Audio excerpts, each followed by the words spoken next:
What's up, everybody? It's the movie guy. Well, I just got done watching Red Dragon, which I haven't seen in a very long time, which is a prequel to Silence of the Lambs. Speaking of Silence of the Lambs, I'm going to a 35th anniversary re-release of Silence of the Lambs tomorrow.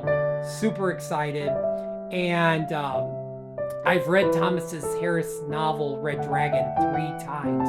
I picked the book up after I saw the movie, and what makes the book fantastic, I highly recommend picking up the book and reading it if you have never read it, is when I read Will Graham's lines, which is the character that Edward Norton plays, I hear Edward Norton's voice. And the same thing for Hannibal Lecter's lines. I hear Sir Anthony Hopkins' voice.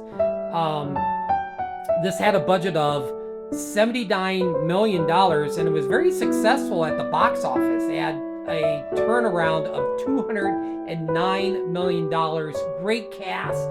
Sir Anthony Hopkins comes back to play Hannibal Lecter. Edward Norton's in this. Harvey Keitel's in this, who plays Jack Crawford, which Scott Glenn played Jack Crawford in Silence of the Lambs, which I don't know why he didn't come back to reprise his role as Jack Crawford. Also, Emily Watson's in this.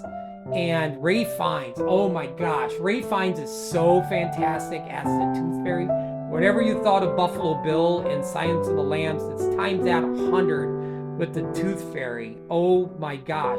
The great Philip Seymour Hoffman plays in this movie. He plays Freddie Lowndes, a reporter. Bill Duke's in this movie, who played Mac in Predator. Ken Lung is in this movie, who was a detective in the very first Saw movie, and he was in Project Hail Mary. Frank Wheely's in this, who played the younger Moonlight Graham in Field of Dreams. Anthony Heald came back to reprise his role of Dr. Chilton, and even Barney returned. Frankie Faison came back to play Barney.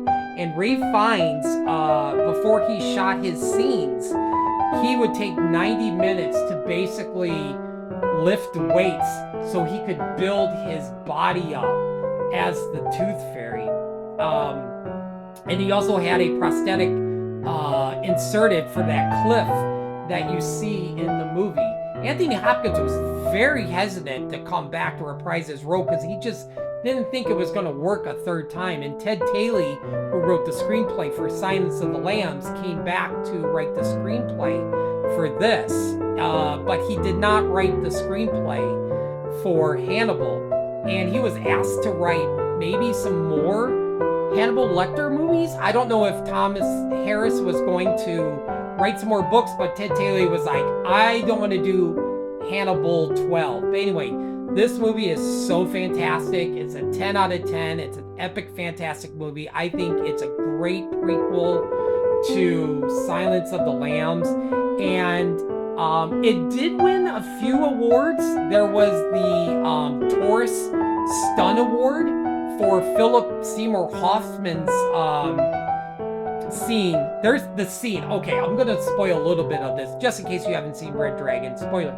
There's a scene where Freddie Lowndes gets captured by the Tooth Fairy because he said a lot of bad things about him in the article that he wrote, and he sets him on fire, and he's coming down in this wheelchair on fire. And I'm just like, I remember when I first saw that scene, I was like, oh my gosh, are you freaking kidding me?